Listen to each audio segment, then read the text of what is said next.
Добро вечер, почитувани слушатели на Радио Лидер. Вие го следите најновото издание на емисијата Филибастер.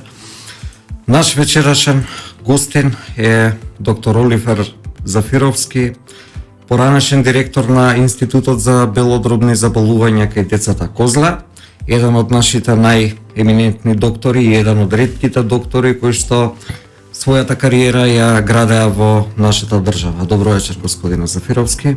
Добро вечер на вас и на емисијата Филибастер. Ми е чест и задоволство што ќе биде ваш гостин, а мислам дека ќе дадеме одговор на доста прашања. Ви благодарам. Вака за почеток, она што ја тресе нашата држава, па и целиот свет, на светска пандемија од коронавирус, денешните бројки се 627 нови случаи и 47 починати лица. Ние заклучно денес 21 април 2021 година имаме 4556 починати. Навистина високи бројки и гледање од професионален аспект, Македонија е навистина на едно високо место како по смртноста, така и по ново заразени, така да го заземавме 8-то место на светско ниво, што укажува дека нашиот здравствен систем не знаеше и не можеше, можеби секако можело подобро, но едноставно менеджментот на кој што се водеше од првиот ден пандемијата до сега не даде резултати. Она што секако е најбитно, можеби од почеток ќе кажеме ајде беше нешто ново за сите нас, но сепак веќе години, повеќе од година и нешто сме во оваа пандемија, мора некои работи да ги смениме, пошто тоа се во заеднички интерес. Јас денеска ќе зборам како професионалист, како доктор кој што бев во првите редови од почеток па се до сега и денеска пред 2 дена бев дежурен и ја гледам маката на луѓето. Маката со кој што луѓето се справуваат, грешките на системот во кој што се прават и во еден момент кој што можеше самиот здравствен систем да колабира. Тоа значи дека немала добра нити концепција, уште помалку стратегија, а камоли некој оперативен или стратешки план како се води пандемија. Јас во мојата директорска кариера бев некаде 2009-10 ја водевме пандемијата со свинскиот грип, позната H1N1. И знаев како се работи, колку состаноци имавме и каква комисија беше формирана. Секако една комисија кој што мора да има еминентни стручњаци во таа област. Тоа е најбитно, да ги оставиме политичките игри, кој од кај доаѓа и како доаѓа. Она што е најбитно во вакви здравствени системи, битно е знаењето, науката и се она што некој може да даде таков менеджмент за да имаме што поуспешно решавање и справување со пандемијата. Тоа е целта на секој квалитетен европски кој што се стремиме здравствен систем. Еве накратко една анализа. Се сеќаваме оние пресконференции на министрот за здравство Венко Филипче. Првите проекции беа дека Македонија ќе има 2500 заболени. До денеска имаме 148.618. Тоа е огромна грешка. Тоа е огромна грешка, не грешка кој што не знам, сепак комисија за заразни болести беше кој што му е советодавно тело и треба да знае, да гледа, бидејќи пандемијата не почна од Македонија. Ние како професионалци кои што работевме и тогаш во болничките установи знаевме дека пандемијата ќе дојде и кај нас. Ќе зачуке на наша врата, бидејќи беше тука во Италија, во Шпанија, во Србија се објави почеток на пандемијата, дури и по клиничката слика и кога уште не беше започната пандемија официјално кај нас, одnosno епидемија после тој пандемија, знаевме дека децата кои што ги лекуваме во тој момент немавме нели тестови и ПСР за да докажеме дека се работи за корона, SARS-2, одnosno COVID-19 болест, знаевме дека децата по клиничка слика која што ја следевме од научните часописи и некоја размена на искуство од нашите колеги надвор од Македонија, дека се ближи момент кој што и кај нас ќе дојде пандемијата со COVID-19. Но ако се сеќавате, ние немавме тест кога објавивме дека првата заболена беше тестирана надвор од Македонија. Да, тие беа во Ниш беа тестирани. Тоа се укажува со каква силина, со каква едноставна концепција почнале луѓе во кои што беа одговорни за сето ова. Значи, уште во старт работата беше погрешна, ако нешто нели погрешно ќе се почне, резултатот е секако, кој што кажавме сега, над 4500 починати, над 148.000 заразени и неде околу 18 до 19.000 актуелни случаи. Дојде во момент да се бара кревет повеќе и она што е многу значено, не е само да се обезбеди кревет. Болнички кревет е едно, а едно е да се обезбеди квалитетно лекување, луѓе кои што се едуцирани и кои што знаат што треба да направат. Мислам дека голема грешка се направи што во почетокот кога матичните доктори не по своја вина беа исклучени од лекувањето. Значи се болниците, клиниките беа тие што ги прифаќа. Нашата институција, Институт за белодробни заболувања кај децата во Козле, ги прифаќаше сите дечиња, од новородени до 18 години. Така да матичните доктори мора во тој период да ги едуцираме, да им дадеме протоколи, јасни патеки до каде можат матичните доктори да ги водат тие пациенти, кои се патоказите, односно кои се лабораториски, кои се рентгенолошки, кои се хематолошки параметри кои ќе кажат да, до овој момент можам да го водам пациентот, понатака продолжува во болница, па во клиника, па на одел за интензивна нега во зависност од клиничката слика. Но тоа не се случи, ние знаевме дека имавме броење на пациенти, на ново заразени, на починати, кои што во тој период беа малку и сите мислевме дека пандемијата имаше различни мислења дека како ќе дојде летово, дека пандемијата ќе се изгуби. Но напротив, кој што гледаме, веќе дојде втор бран, ноември, декември, а сега го доживуваме и третиот бран. Ние бевме предупредени за тоа што не очекува, имаше препораки и предупредување од Светската здравствена организација, кај нас упорно не се преземаше ништо. Летото беше донесена одлука нели да се изградат оние 16 ковид модуларни болници. Не беше изградена ниту една, сега започна во меѓувреме дознавме дека тендерот го добил Брако, најверојатно им требало време да се договорат меѓу себе, па да започне тоа. Која е цената што ја плаќаат жители? Подоцна ќе говориме и за медицинскиот персонал. Цената секако ја платија граѓаните. И тоа е најжалосно, кои ни невини луѓе, кои што голем број нив се пензионери, кои што редовно си уплаќале доприноси за здравствениот систем и кога нив сега здравствениот систем е најпотребен, тие не добија, него дури некои мора да се лекуваат и во приватни клиники, кои што мора да продават и станови, да земат кредити, за да се лекуваат таму. Значи, здравствениот систем едноставно не се снајде. Не се снајде и не беше добро организиран и тоа е, значи, неминовен факт. Но ја сепак ќе кажам, и овие 4500 починати, има се уште момент да се отрезниме, да поставиме на стратегија и да започнеме нешто ново, поинаку, пошто не знаеме дали ќе има и четврти бран и кога ќе заврши епидемијата. Се она што го читаме од весници, од часописи, некој вика ќе заврши во есен, некој ќе заврши уште една година, ќе трае уште две, нема некои релевантни точни податоци. И ние мораме да бидеме подготвени, посебно што имунизацијата, односно вакцинацијата кај нас до денес кога што го имаме прочитано, само негде околу 40.000 наши граѓани има добиена првата доза на вакцина. Со ова темпо, ако се оди, нас им требат години и години да можеме да ги имунизираме. Точно и сите оние странски анализи говорат дека во текот на оваа година ќе се справат нормалните и функционални држави, за разлика од нас, што се очекува дури наредната година да биде ставена под контрола. Па голем број некои држави веќе навистина објавија веќе она што ги има по некои податоци. Србија почува да живее веќе втора недела нормален живот, се отворија сите гостителски објекти, се почува и слободно може да патуват и во Грција, така да они се еден модел како одлично и треба да се справивме со оваа ковид криза. Така да имаат вакцинирано над 55% до 60% од возрастното население. Она што и кога се води, ќе одиме малку поинака тема, вакцинацијата. Треба да се вакцинираат ризичната група, односно хронични болните, бидејќи оние кои што имаат најголема смртност се пациенти во покасна доба и кои што имаат доста коморбидитети, односно хронични болести, кои што најчесто се од област на кардиоваскуларни заболувања, од област на хронични белодробни болести, онколошки случаи, аутоимуни заболувања, сето тоа се ризик фактори кои би заболеле тие од ковид. Значи треба да се има и план и како ќе почнеме, како ќе ја спроведеме и како ќе завршиме вакцинацијата. Но во самиот старт, еве дојде и Великден ќе дојде и мај, ние се уште сме на почеток на вакцинацијата. Имаме многу мала бројка кој што не ветува дека кај нас во Македонија ќе го видиме крајот оваа година на ковид кризата.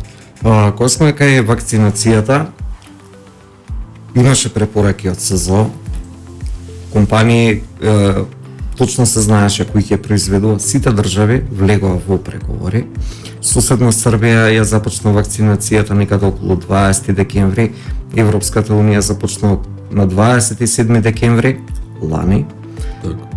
Кај нас ние дознаваме преку социјална мрежа Facebook, каде што се расправаат министерот за здравство, премиерот на државата и претседателот на државата, кој, кога, како и зошто преговарал за вакцини. Колку е одговорно тоа? Значи, ова е крајно неодговорно. Значи, кога знаеме дека има пандемија, кога знаеме дека лекот се вакцините... Еве да ве прашам најискрено, дали нашава влада е антиваксерска? По ова, како што кажува сега дека антивакцерска, а упорито велат дека има антивакцери кои што треба поинаку да размислуваат. Значи да го оставиш народот во оваква пандемија без вакцини и 4-ти месец да чекаме вакцини и да имаме само за овие 40.000 имунизирани до сега, навистина нема потреба никаква. Тие вакцини беа донации. И тие, така е. И сето тоа беа донации. Еве последно денеска слушам дека нашите граѓани ќе можат во Бугарија, во Софија, во една клиника да идат да се имунизираат, да се вакцинираат против корона, COVID-19 и дека ќе бидат сите прифатени без разлика дали ќе бидат на некој список, дали ќе отидат самостојно таму. Значи покажува до која држава донесовме државата.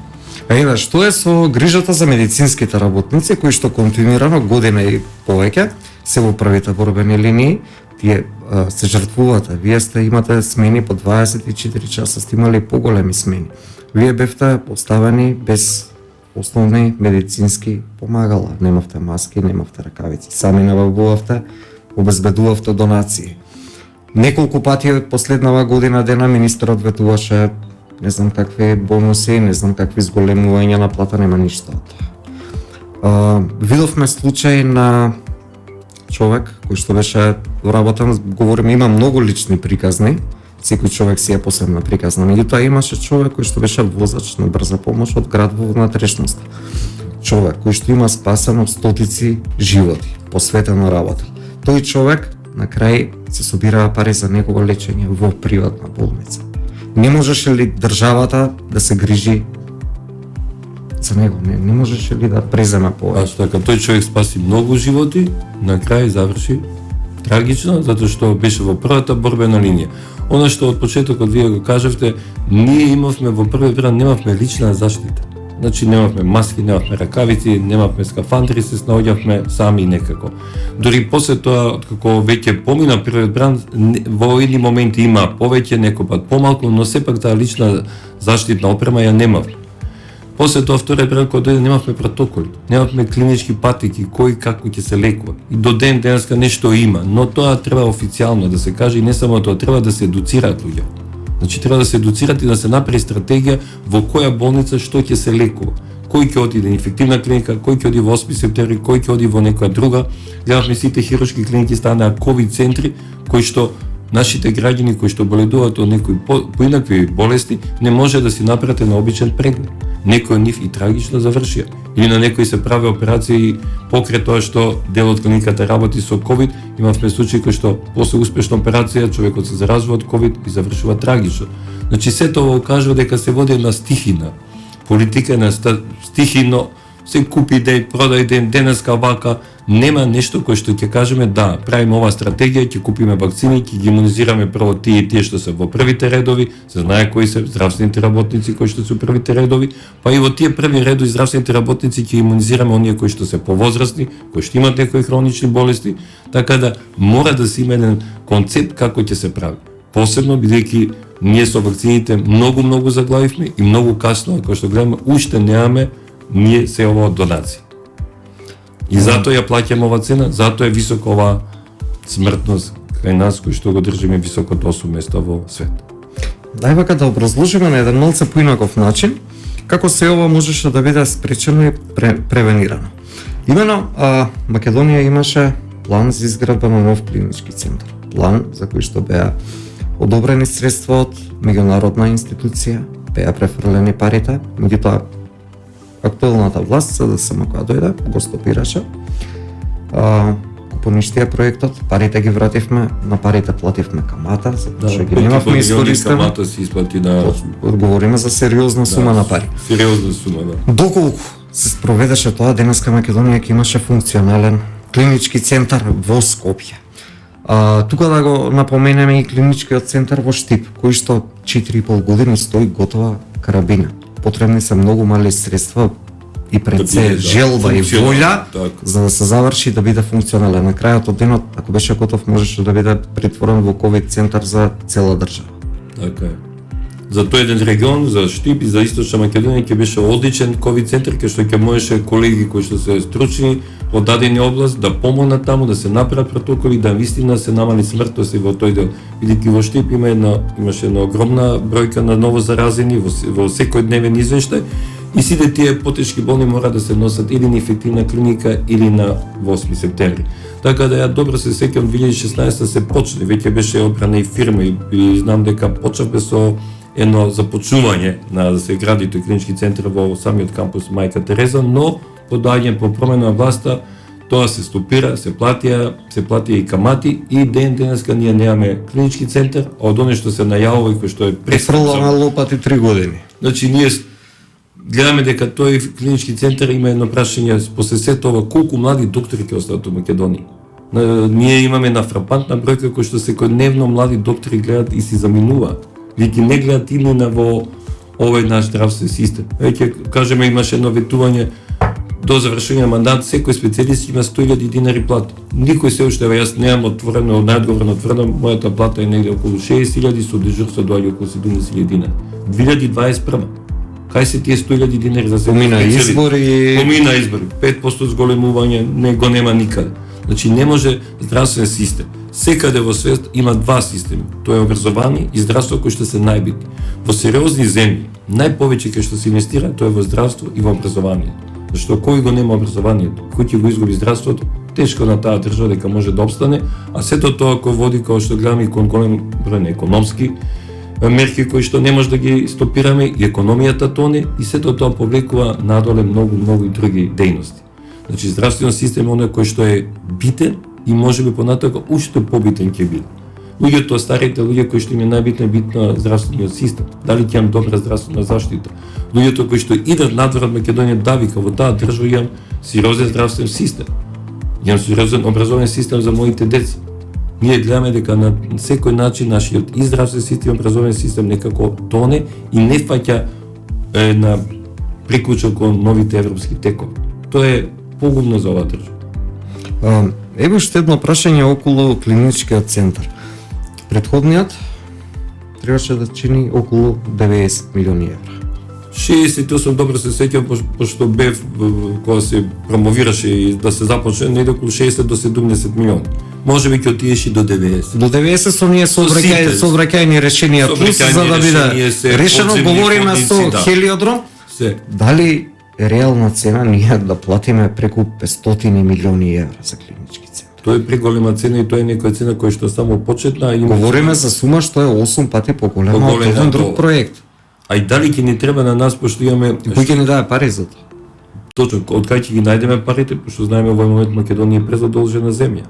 Второ, имаме 3 клинички центри. Кампус Мајка Тереза, значи овој што ќе беше во напад помеѓу Скопје и во Тетово имаме клинички центар, никаде во свет, на растојание од 50 км, да има 3 клинички центри.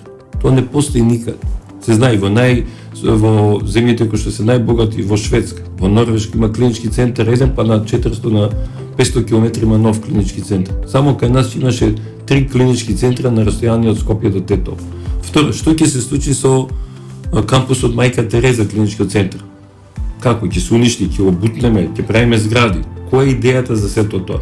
Нешто се почна, се вели нешто како флоскула, атрактивна локација во центарот на градот. Неверојатно. Што ќе правиме со клиниките што се таму? Ќе ги рушиме? Ќе ги продаваме?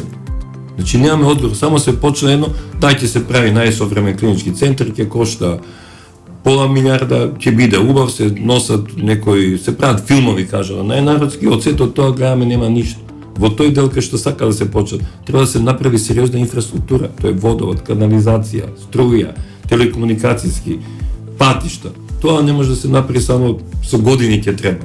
Колку од нашиве млади генерации тоа не ќе го издржа за да чекат уште 10 години за нов клинички центар, а на вистина во стариот клинички центар уште е повеќе руиниран nego 2016 година. Оно што го слушаме од пациентите кои ќе одат таму, страшно е. Страшно е и на вистина не заслужува народ оваква клинички центар, односно оно што се случува сега во клиничкиот центар Мајка Тереза. И затоа е се ова што следи, односно овакви погубни бројки на секој поле, од починати до ново заразени и не гледам крај како ќе се реши оваа пандемија. Еднаш беше понудена Комисијата за заразни болести да биде од експерти, без разлика од која политичка партија. Значи да мора да има еминентни стручњаци кои што знаат, кои што имаат претходно искуство.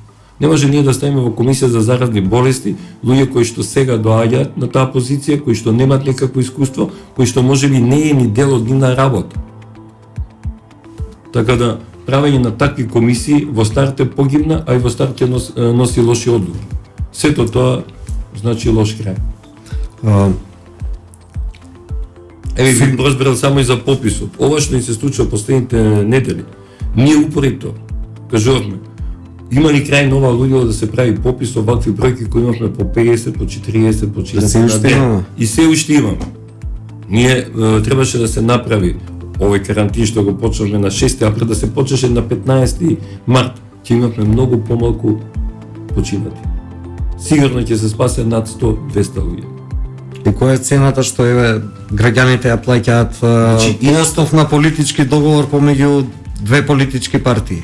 Многу јасен. Значи овој период, негде до 15 март, до сега имаме најголем број на починати за еден месец. Значи тоа е тоа. Пат попис не се направи, но се тераше инат дека со такви бројки ќе може да се прави попис кој што секаде во околните земји во Србија, во Унгарија, во Словенија, во Хрватска, во Бугарија беше одложен пописот. Во на Германија се одложи пописот. Ние упорито теравме ќе започнеме на 1 април со попис, кој што луѓе во секој кажеше нема да примам неимунизиран попишувач. Од кај да знам дали тој кој е неимунизиран, дали е болен, дали е заболен, дали е преносител, дали е асимптоматски. Упорито се тераше на 1 април сме подготвени да почнеме со попис. Го одложивме пописот, кога бројките веќе беа евидентни дека не може со 40 на ден починати да се прави попис, но се тераше до последен момент дека ќе се прави попис на 1 април, дека тој ќе биде успешен справено за 20 дена, што е нонсенс. Го одложивме пописот, но резултатот, бројките се не тие кои што ја покажуваат таа цена на таа одлука. Сега да ве запрашам околу, можам слободно да кажам, негрижата на власта према своите граѓани. Имено секоја година се трошат стотици милиони евра во здравството, почнувајќи од фондот за здравство. Имаше директор што го видовме како взима пари, човеков го снема, не знаеме кај што е, со што е. Имаше еве конкретно ќе ви кажам за лани 25 јануари на седница на влада е донесена одлука за итна изградба на поликлиника во Бутел. Денеска сме 21 април, една година и 3 месеци покасно, абер нема поликлиниката, немаат ни простор ни ништо. Имавме обид за ангажирање на странска компанија која што би вршела медицински транспорт со хеликоптери во оваа држава. Државата требаше да плати сума преку 70 милиони евра. Со тие 70 милиони евра држава може да купи 12 хеликоптери, а не 2, колку што беше понудата. Видела дека не оди, дека се повлекоат. Некако се чини, еве, последниот случај да имавме ние човек на планина во потежнати услови, медицински персонал 5 часа го носеше човекот на раце. Никој не реагираше, а ден, дали беше претходно или ден покасно, премиерот на државата и министерот за здравство Венко Филипче со хеликоптер се возе. Затоа што било поевтино отколку да се вози со автомобил. Примерот што беше со човекот кој што на раце го носи буквално таа медицинска екипа, кои што се вистински херои за тоа што го направи. И на крај они испаднат виновни. Да, сега може и на некој начин дали се дото, но никој пат тие луѓе не може да бидат виновни, пошто тие си ги ризикува својот живот и сето тоа за да помогнат на човек. Дека некој се вози со мотори, лета со хеликоптери, покажа каква е грижата кон сопствениот народ. Јас навистина може би некој сака да лети или да се вози, нека остави, нека направи тим кој што ќе работи. Нека одат, тие се по еден пат кој што покажат со секој ден колку се грижат за својот народ. Значи нема воопшто никаква хумано чувство за сопствениот народ. Во ваква тешка состојба, кој што луѓе се борат за кислород, немаме кислородни места, немаме респиратор, немаме едуцирани луѓе кои што знаат да водат респиратор. Во Македонија, значи имаме тие места се толку. Ние сме имали случаи кои има повеќе кои потребуваат респиратор, едноставно нема респираторно место. И ти во таква состојба да се возиш со хеликоптер, да се возиш со мотори и да ја патуваш во некои луксузни земји на одмор. Па и како беше тоа, и тој има право на одмор. Па и ние здравствени работници 15 месеци не сме земале одмор. Да, вие немате право на одмор. А сме секој ден во ковид центар во прва линија. Имаме и своји домашни, имаме одговорност кон својата фамилија, кон своите пациенти, кон сите, И секојдневно сме во тој ризик ставени и не сме земале ден. И ни е забрането да земеме дали одмор, дали било што. Не можеме ваква пандемија, едноставно не е време и самите ние не чувствуваме потреба да земеме одмор, освен оние што се прават ротации, за да може да се земе здив, за да можеме да на новите дежурства дојдеме со една поинаква енергија за да тој ден биде како што треба. Дали еве можеби еден ден ќе дознаеме целата вистина за ова што ни се случува, ќе биде направена ревизија. Значи, ние како држава, на почеток имавме обиди за набавка на респиратори. Слушавме разговори како од Бразил, поголеми цени, помали цени, на крај, ку знае што излезе, како излезе. Еден ден мора да дознаеме вистината. Видовме дописи како се преговарало со приватни компании за набавка на вакцини по дупло поголема цена, наместо $30 од производителот, ние преку компанија која што е основана со основачки влог од €5000, ние требаше да плаќаме по $60. Па мораше кинеската амбасада и кинеската држава да реагираат ние да не исклучиме договор со таа компанија. Ние не сакаме да земеме руски вакцини, гледаме вчера бевме во Белград и дефинитивно ние имаме стратешки партнер од Белград. 5 дена предходно Торлак немавме намера да земаме. Не сакавме, не биле добри вакцините, после 5 дена одиме таму, се сликаме, викаме да, вакцините и тој е наш стратешки партнер и ние за месец дена дваќаме вакцини од Торлак со Спутник V. Значи, не може да има политика толкова да се гледаат само на некои бизниси. Значи, јас стварно не знам, слушаме оно што, али недопустливо во ваква тешка состојба, кој што целиот свет е, ние да не бидеме сериозна влада и да не мислиме на својот народ. Така да, еве, среќни сме ако почне да се вакцинираат нашите население со Спутник V, односно да добиеме од Белград вакцини, со кои што многу побрзо ќе можеме да го заштитиме нашиот народ, односно имунизацијата се заврши што побрзо. Зашто тоа е единствениот начин да ставиме крај на оваа зло. Иначе нема друг излез. Нашиот здравствен систем е, кој што кажавме, оптеретен. Здравствените работници, кои што сакам посебно да додадам чест, тие се правите јунаци. Тие се правите јуници кои што се борат за секој човек, за секој живот, непрекинно сите овие 15 месеци. Така да, посебен поздрав и до посебна почит и респект за тие луѓе кои што и колку пати и несоодветно, без несоодветна лична заштита влегуваат само за да помогнат да спасат еден живот повеќе. А ние да гледаме провизии, да слушаме од медиумите дека се барало повише, помала, повисока цена, сето тоа да се негира, па после 15 дена да се каже било вако нака, навистина не е вкусно и не е убаво во овој момент. Кога државата е на колена падната, кога имаме толку луѓе кои што секое семејство е завиено во црно, ние да гледаме бизнис. Не е убаво. Дали конечно медицинските работници ќе добијат почит во државата што навистина ја заслужуваат? Говориме за сите оние перипетии низ кои што поминувате континуирано, да во време, не знам, еве конкретно случај во време на корона криза и вие сте секој ден на работа, вас ви го поскапуваат за дупло паркингот. Да, во клинички центари го поскапуваат паркингот, јас работам во Институт Козла и сум поносен што кога бевме директори направивме клиниката од нова и паркинг плац не се плаќа таму. И тоа е убаво, нити пациентите што доаѓаат, нити вработените, никој не плаќа паркинг плац. Така да направивме, имаше обиди да се плаќа, но мислам дека не е хумано кога доаѓаат болни дечиња да се плаќа паркинг плац или вработените кои што доаѓаат и меѓутоа на клиничкиот центар се наплаќа паркинг плац. И тоа беше еден од бизнисите од порано што беше почнат, но еве се продолжи, се плаќа паркинг плац. Говорам од аспект на тоа како ве третираат како медицински работници, да сега распишан е оглас, доделен е тендерот веќе, чином вредноста е околу €100,000 за набавка на 8,000 плакети за медицинските работници. Зошто потреба од пиар? Мислам дека цело време оваа влада пиар кој што ништо не направил, се само што има некој пиар маркетинг. Но кој што гледаме делата останува, а пиарот покажува што е. Нема ништо. Ние гледаме, имаме одлични доктори, ме сакам една минута две да последо тоа. Има одлични млади доктори кои што работат на нива на специјализанти кои што работат. Има приватни специјализанти кои не се осигурени, а во време во пандемија го ризикуваат својот живот. Тие нема здравствено осигурање. Тие се правите херои кои што понатако остануваат без платено здравствено осигурање, само со давање на паушал, остануваат во првите редови да работат. Така да мора да направиме нешто да тие луѓе останат. Пред некој ден прашав колешкава кој што прекрасно работи, бевме дежурни, 30.000 плата има.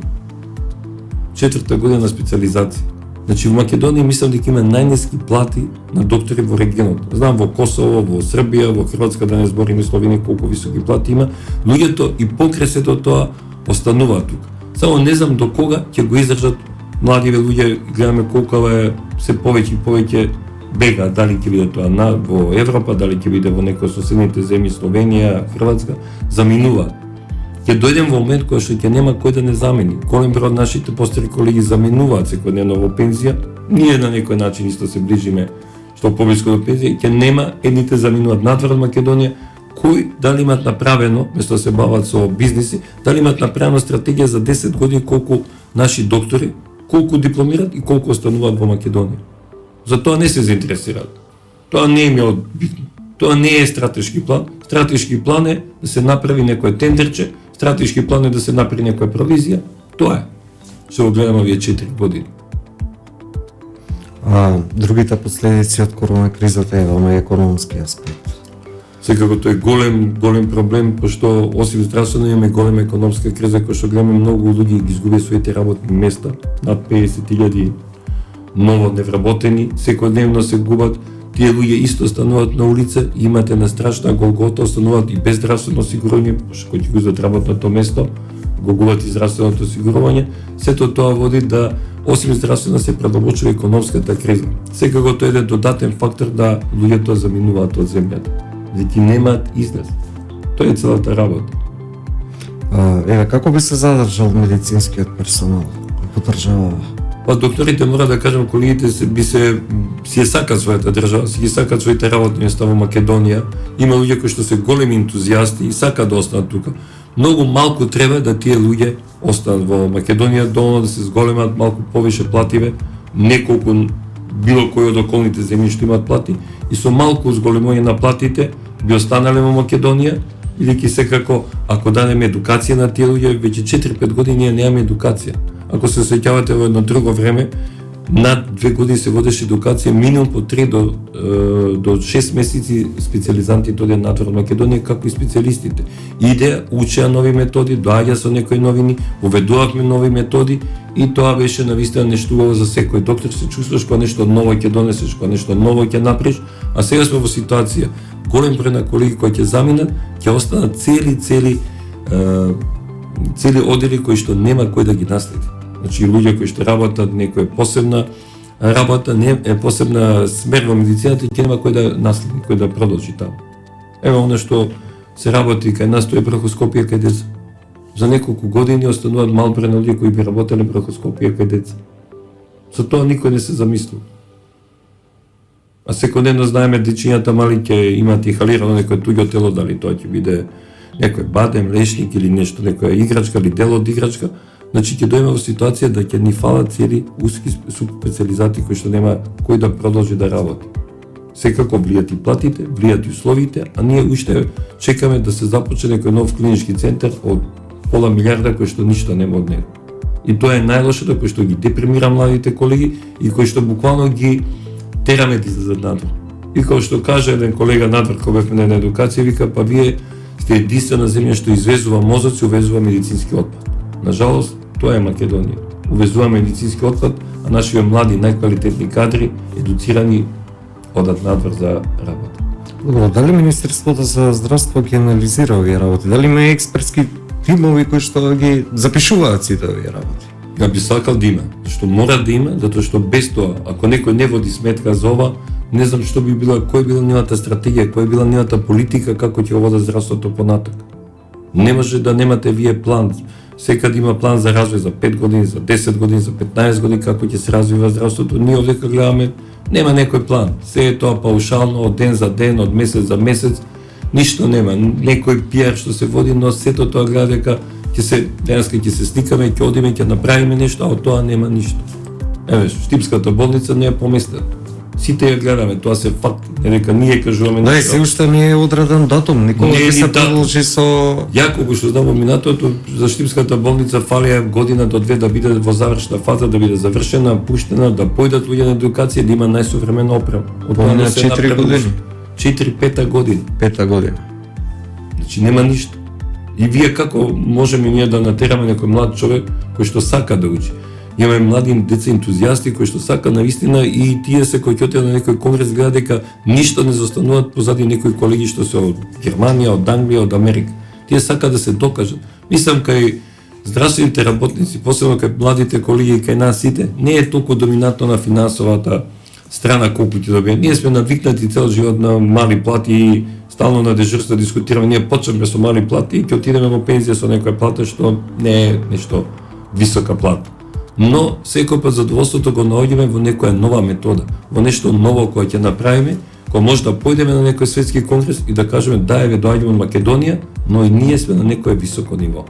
Тоа е нашето задоволство што секој доктор, барем јас што ги знам голем број на луѓе, ги храни да останат тука, да се истакнат и да бидат да може да помогнат на својот народ.